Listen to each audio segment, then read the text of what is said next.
اسی طرح ایک بہت بڑا الزام تھا پاکستان پہ کہ یہ دہشت گردوں کی معاونت کی جاتی ہے. اب یہ تو ان کی مرضی، جس کو مرضی دہشت گرد وہ قرار دے دیں، لیکن اس کے باوجود پاکستان کے اور پاکستانیوں نے بہت بڑی قربانی دی.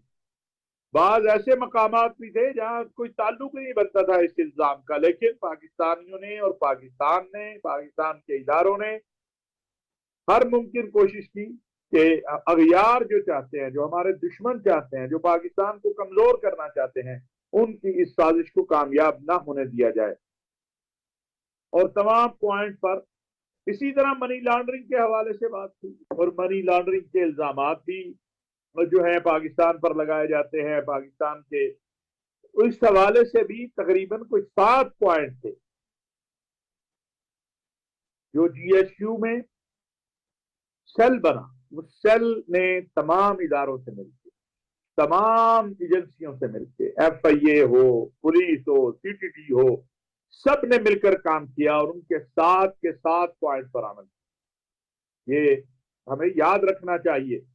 اب تو اللہ تعالیٰ نے ہمیں اس سے نکال دیا ہے، لہٰذا اب ہر کوئی کریڈٹ لینا چاہتا ہے، لیکن سچی بات تو یہ ہے کہ اگر جی ایچ کیو میں جو سیل بنایا گیا تھا، جو ان سارے امور کو دیکھتا تھا اور جو ایک کوارڈینیشن کا کام کرتا تھا اور ایک چھوٹے چھوٹے مسئلے کو بھی بیٹھ کے حل کرتا تھا، وہ نہ ہوتا تو آج یہ کامیابی ہمیں نہ ملتی. اس میں کوئی شک نہیں ہے کہ ہمارے سابقہ حکومت یا موجودہ حکومت، انہوں نے بھی اپنا جو ان کا کردار بنتا تھا، انہوں نے بھی اپنا کردار ادا کیا ہے. اور وہ جن لوگوں نے اس میں اپنا کردار ادا کیا، انہیں تحسین ان کی کرنی چاہیے. یہ پاکستان کا معاملہ ہے، یہ پی ٹی آئی کا یا مسلم لیگ کا یا جمعیت علماء کا یا علماء کونسل کا یا پیپلز پارٹی کا مسئلہ نہیں تھا، یہ پاکستان کا مسئلہ تھا. اب یہ بحث اس وقت میں نہیں اس میں جاؤں گا کہ یہ ہوا کیوں، کس کی وجہ سے ہوا، کیسے ہوا، یہ ایک لمبا معاملہ ہے. لیکن الحمدللہ آج ہم اس سے نکل آئے. اور اس میں ایک اور بات بھی کہوں گا کہ اس معاملے میں آپ کی جو سفارتکاری ہے وہ بہت بڑا کردار ادا کرتی ہے، آپ مانیں یا نہ مانیں. لیکن موجودہ حکومت میں وزیر اعظم شہباز شریف ہوں، سپہ سالار جنرل قمر جاوید باجوہ ہوں، بلاول بھٹو زرداری ہوں، انہوں نے اپنے طور پر کوشش کی. اور مالی امور کے بارے میں جو چیزیں تھیں وہ اسحاق ڈار صاحب نے بھی اس میں کچھ کوشش کی، مفتاح اسماعیل صاحب نے بھی کی ہوگی. لازمی بات ہے کہ جو بھی منصب پہ آئے اس کو بطور پاکستانی ان معاملات کو دیکھنا تھا اور ان معاملات کے حل کی کوشش کرنی تھی. تو الحمدللہ جون 2022 میں، یعنی چند ماہ پہلے، جو 27 ایکشن پوائنٹ دیے گئے تھے، ایٹم دیے گئے تھے، ان میں سے 27 نکات کو ہم نے مکمل کر لیا. یہ جون میں مکمل ہو گیا تھا. اور پھر ایک ایکشن پلان ہمیں مل گیا، اور جس کا بنیادی مقصد یہ تھا کہ منی لانڈرنگ کو روکا جائے. اس کے 7 پوائنٹ تھے، الحمدللہ پاکستان نے وہ بھی 7 کے 7 مکمل کیے. اور یہ جو ٹوٹل سیٹ اپ کا جو ہمیں پلان ملا تھا وہ 34 نکات پر مشتمل تھا. یعنی دونوں ایکشن پلان جو تھے وہ 34 نکات پر مشتمل تھے. ان میں منی لانڈرنگ، کاؤنٹر جو ہے ٹیرر فنانس جو ہے جسے آپ کہتے ہیں دہشت گردی کی جو ہے فنانسنگ، اس کا روکنا، یہ آسان نہیں تھا. 4 سال لگے اس کو مکمل کرنے. 4 سال. میں اپنے ملک کے اداروں کو سلام پیش کرتا ہوں، جس میں ایف آئی اے بھی ہے، جس میں آئی ایس آئی بھی ہے، جس میں آئی بی بھی ہے، جس میں سی ٹی ڈی بھی ہے، جس میں ہماری پاک فوج ہے. جیسے کہ میں نے کہا یہ تو سارا معاملہ حل ہی پاک فوج کی محنت اور کوشش سے، کیونکہ جنرل قمر جاوید باجوہ صاحب جو ہے ان کو یہ بات سمجھ آ گئی تھی کہ اگر اس کو منظم انداز میں حل کرنے کی کوشش نہ کی گئی تو یہ معاملہ حل نہیں ہوگا. پاکستان نے جو پاکستان کو ہدف دیا گیا تھا ایکشن پلان کا، وہ مقررہ ٹائم سے پہلے مکمل کر لیا تھا. اور یہی وجہ ہے کہ پاکستان کی آرمی اور پاکستان کی حکومت نے ایک جامع حکمت عملی مرتب کی، ایک مکمل میکینزم قائم کیا، اور اپنے نظام کو داخلی اتنا مضبوط کیا کہ جب وہ ٹی ٹیمیں آتی تھی اور دیکھتی تھی تو ان کے لیے کوئی راستہ نہیں تھا. اس کے باوجود میں یہ کہنا چاہتا ہوں کہ اس کے باوجود کہ ہمارا دشمن بھارت اور اس کے کچھ ہم نوا آخری وقت تک کوشش میں تھے، حتیٰ کہ اس ماہ کل تک بھی آپ کہہ لیں اعلان سے پہلے تک کہ پاکستان جو ہے وہ وائٹ نہ ہو جائے، گرے لسٹ سے نہ نکلے، بلیک کی طرف چلا جائے یہ. لیکن الحمدللہ جو ہمارے سپہ سالار نے، ہمارے اداروں نے ایک حکمت عملی مرتب کی، اور جنرل باجوہ صاحب کو اس کا کریڈٹ بالکل 100% جاتا ہے. نعرے لگانا بڑا آسان ہے، عملی کام جس نے کیا انہیں سلام پیش کرنا بھی ضروری ہوتا ہے. میں تو پہلے کہا کہ جس نے اس میں کام کیا ہے اس کو خراج تحسین پیش کرنا ہوگا. دیکھیں نا، منی لانڈرنگ کے 800 سے زائد کیس رپورٹ ہوئے، 13 مہینوں کے دوران ان کی تحقیقات مکمل ہوئی، اور اس میں جو ناظرین جو اس دوران جو لوگ اس میں ملوث ہوئے یا جن لوگوں پر ثابت ہوا ان کے تقریباً 58 ارب کے قریب اثاثے سے ضبط کیے گئے. اور یہ بھی ہے، اور ہر ایک نے جو ہے وہ پاکستان کے اس عمل کو سراہا ہے. اسی طرح آپ یہ دیکھیے ہماری ایف پی آر ہے، اگر اس نے بھی اس پہ بہت کام کیا ہے بڑے پیمانے پر. اور اسی طرح سیکورٹی ایکسچینج کمیشن ہے. اسی طرح میں نے جیسے بتایا آپ کا ہماری ایف آئی اے ہے. تو ہر ایک نے اپنا اپنا کردار ادا کیا. فالحمدللہ علی ذالک، ہم اللہ کا شکر ادا کرتے ہیں کہ اللہ تعالیٰ نے مہربانی کی. اور اس میں اگر ہم اپنے دوستوں کے تعاون کا ذکر نہ کریں، چین کا، سعودی عرب کا، باقی دوست ممالک کا، تو میرا خیال ہے یہ مناسب نہیں ہوگا. دوستوں نے ہمارے ساتھ بھرپور انداز میں ساتھ دیا، چائنا نے بھی، سعودی عرب نے بھی، ترکی نے بھی، متحدہ عرب امارات، جس کا جہاں جو اثر تھا، وہ فیٹف کے ممبر تھے یا نہیں تھے، جو بھی تھا، جس نے جو اس کا جو ہے وہ کوشش ہو سکی انہوں نے کی. اور اللہ کے فضل و کرم سے اور اس کے احسان سے پاکستان اس سے باہر آ گیا ہے. میں پوری قوم کو بھی مبارکباد دیتا ہوں، حکومت کو بھی مبارکباد دیتا ہوں، وزیر اعظم صاحب کو، وزیر خزانہ کو، سپہ سالار قوم تو بہرحال خراج تحسین کے بھی مستحق ہیں اور مبارک کے بھی مستحق ہیں. پاک فوج کے، ملک کے اداروں کے، ایف آئی اے ہو، سی ٹی ڈی ہو، پولیس ہو، ایف بی آر ہو، I S I, I B, جتنے ہمارے ادارے ہیں ان سب کے ذمہ داران نے جس طرح محنت کی ہے ان سب کو سلام عقیدت ہے. اسی طرح اگر ہم متحد ہو کر، ایک ہو کر محنت کریں تو پاکستان کے مسائل کا حل جو ہے وہ کوئی مشکل کام نہیں ہے. پاکستان کے مسائل ہمارے اتحاد سے ہی حل ہوں گے. دکھ کی بات یہ ہے کہ ہم الجھتے رہتے ہیں آپس میں، اور اس کے نتیجے کے اندر پاکستان کو نقصان ہوتا ہے، قوم کو بھی، ملک کو بھی، وطن کو بھی، وطن کی عزت کو بھی، وطن کے احترام کو بھی. ناظرین، اب بات کر لیتے ہیں عمران خان صاحب کے حوالے سے. عمران خان صاحب کو الیکشن کمیشن نے توشہ خانہ کیس میں نااہل قرار دے دیا. ابھی تفصیلات نہیں آئی، جو سامنے خبریں ہیں وہ یہی ہیں کہ آئندہ انتخابات تک ان کو نااہل قرار دیا گیا ہے، آئندہ انتخاب وہ لڑ سکیں گے. بہرحال اس کے بعد کچھ لوگ سڑکوں پر بھی آئے، لیکن یہ بات میں ضرور کہوں گا کہ اتنی بڑی تعداد سڑکوں پہ نہیں آئی جس کی توقع کی جا رہی تھی. یہ بات تسلیم کرنی چاہیے، ماننی چاہیے کہ جو توقع کی جا رہی تھی اتنی بڑی تعداد جو ہے وہ سڑکوں پر نہیں نکلی.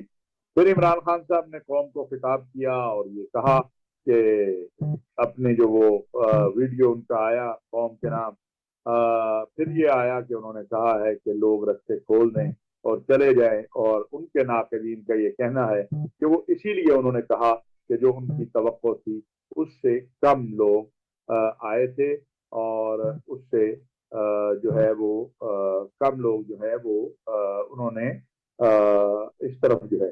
اب اس میں دو موقف آ رہے ہیں. ایک موقف تو یہ ہے کہ یہ نااہلی بڑی خوشی کی بات ہے. ایک موقف یہ آ رہا ہے کہ نااہلی جو ہے یہ کوئی خوشی کی بات نہیں ہے، بلکہ اس پر غور کرنا چاہیے اور بیٹھ کر کوئی ایسا راستہ بنانا چاہیے کہ ایک تو کرپشن کا سلسلہ بھی رکے اور یہ نااہلیوں کا سلسلہ بھی رکے۔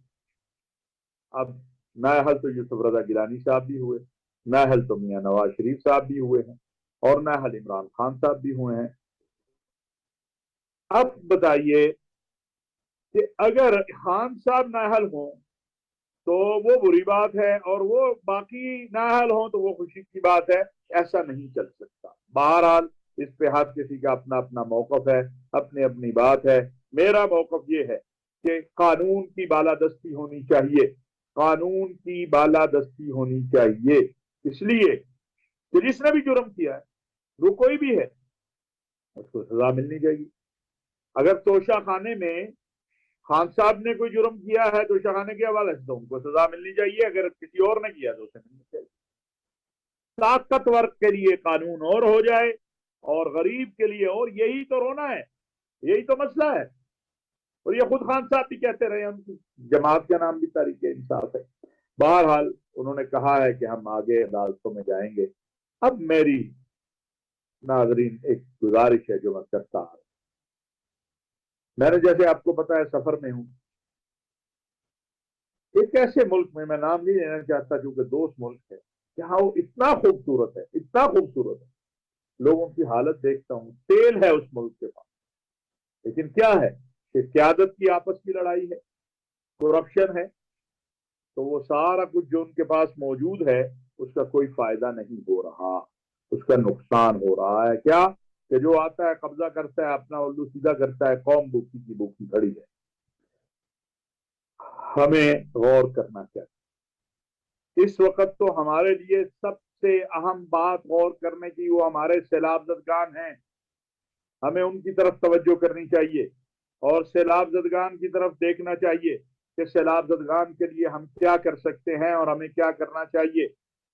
میں تو پہلے دن سے کہہ رہا ہوں، لیکن غریبوں کی بات کون سنتا ہے بھائی، کہ خان صاحب، شہباز شریف صاحب، مولانا فضل الرحمان صاحب، آصف علی زرداری صاحب، بلاول بھٹو صاحب، آفتاب شیر پاؤ صاحب، تمام جماعتوں کے قائدین جو ہے وہ نکلیں اور نکل کر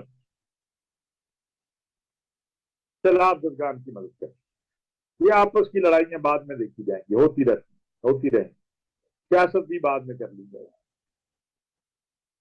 لیکن اگر آپ اس طرف توجہ نہیں کرتے اور آپ کی 70% آپ کا ملک سیلاب کی وجہ سے مشکلات میں ہیں، آپ کے بہن بھائی جو ہیں وہ بغیر چادر چار دیواری کے بیٹھے ہوئے، آپ کی بیٹیاں ٹھنڈ میں، موسم بدل رہا ہے، بیماریاں آ رہی ہیں، عجیب طرح کی جو ہے وہ بیماریاں جو ہیں وہ نکل رہی ہیں، تو پھر آپ مجھے بتائیے کیا یہ قوم اسی لیے ہے کہ صرف اس سے ووٹ لیے جائیں اور بس؟ یہ تو وزیر اعظم صاحب اور آرمی چیف کا شکریہ ہے، میں روز کہتا ہوں، کئی دوست ناراض بھی ہو جاتے ہیں، میں کہتا ہوں کوئی اور نکلا ہے تو بتاؤ مجھے، میں اس کی بات کروں۔ جب مجھے کوئی اور قومی لیڈر نظر نہیں آتا کہ وہ سیلاب زدگان کے پاس کیا ہے، تو میں جو جا رہے ہیں ان کی بھی بات نہ کروں، ان کو بھی خراج تحسین پیش نہ کروں، تو اور کیا کروں؟ بیٹھیے ایک ٹیبل پہ، الیکشن نہ دھرنوں سے ملنے، نہ جتھوں سے ملنے، نہ لانگ مارچ سے ملنے، یہ یاد رکھیے، ملک اور پیچھے چلا جائے، بحران اور بڑھ جائیں۔ ہمارے دوست بھی پریشان ہیں، میں آپ کو بتاؤں کہ پاکستان میں کیا ہو رہا ہے، یہ سچی بات ہے، یہ پاکستان کس طرف جا رہا ہے۔ پاکستان میں امن اور استقرار ہو، 1 سال کے اندر اتنی انویسٹمنٹ پاکستان میں آ سکتی ہے کہ ہماری معاشی صورتحال بہتر ہو جائے گی۔ اب تو ہمیں قرضہ بھی اور مل رہا ہے، لیکن قرضہ تو قرضہ ہی ہے، آج نہیں تو کل ادا کرنا ہوگا، بلکہ قرضہ لے کے ہم قرضہ ادا کرتے۔ تو اس لیے عمران خان صاحب سے بھی میری درخواست ہے، وہ غصے میں ہوں گے اس وقت تو، لیکن ان کی پرویز خٹک صاحب ہیں، شاہ محمود قریشی صاحب ہیں، فواد صاحب ہیں، اسد عمر صاحب ہیں، یہ سارے سوچیں، غور کریں، فکر کریں اور مذاکرات کی طرف معاملے کو لے جایا جائے۔ بات تو پی ٹی ایم سے ہی کرنی پڑنی ہے نا۔ میں یہ بھی بتا دوں، میری یہ سخت جان کی اصلاح ہے جو ہمارا ڈھونڈ ڈانڈ کے خبریں لاتا ہے کہ آرمی نے کہہ دیا خان صاحب کو، بڑا کلیئر کہہ دیا ہے کہ بھائی ہم مداخلت نہیں کریں گے، نام کرنا چاہتے ہیں آپ جانیں، آپ کا کام جانیں، آپ بیٹھ کے بات چیت کیجیے۔ جب کلیئر بات ہے تو پھر اس کو سمجھنا چاہیے۔ ناظرین، انٹرنیشنل تعظیم حرمین شریفین کونسل کے زیر اہتمام نائجیریا کے دارالخلافہ ابوجا میں عالمی تعظیم حرمین شریفین کانفرنس ہو رہی ہے۔ اس کانفرنس کا بنیادی مقصد تو اس پیغام کو جو مکہ اور مدینہ کا پیغام ہے، جو قرآن کا پیغام ہے، جو محمد عربی صلی اللہ علیہ وسلم کا پیغام ہے، اس کو عام کرنا ہے، جو انتہا پسندی کے خلاف ہے، جو دہشت گردی کے خلاف ہے، جو عورتوں کے حقوق کے لیے ہے، جو بچوں کے حقوق کے لیے ہے، اسی کو عام کرنا یہی، اور وہ یہ ہے کہ اسلام امن، سلامتی، اخوت اور رواداری کا دین ہے۔ اس کانفرنس میں نائجیریا سے پورے علماء مشائخ شریک ہو رہے ہیں، اور اس کانفرنس میں پاکستان کا جو کردار ہے امن کے لیے، اور بالخصوص پیغام پاکستان جو ہے اس کو بھی، اس کے حوالے سے بھی سعودی عرب کی جو خدمات ہیں اس وقت امت مسلمہ کے لیے اور امت کے لیے جو اور انسانیت کے لیے جو خدمات ہیں اس پہ بھی بات ہوگی انشاءاللہ۔ اس کے بارے میں آئندہ پروگراموں میں ضرور بات کریں گے، کوشش کریں گے کہ کل نہیں تو اگلے پروگرام میں اس پر بات ہو، اور اس حوالے سے آپ کو معلومات دیتے رہیں گے۔ اللہ تبارک و تعالیٰ سے دعا ہے کہ جو کہا سنا اس پر عمل کی توفیق عطا فرمائے۔ وما علینا الا البلاغ المبین۔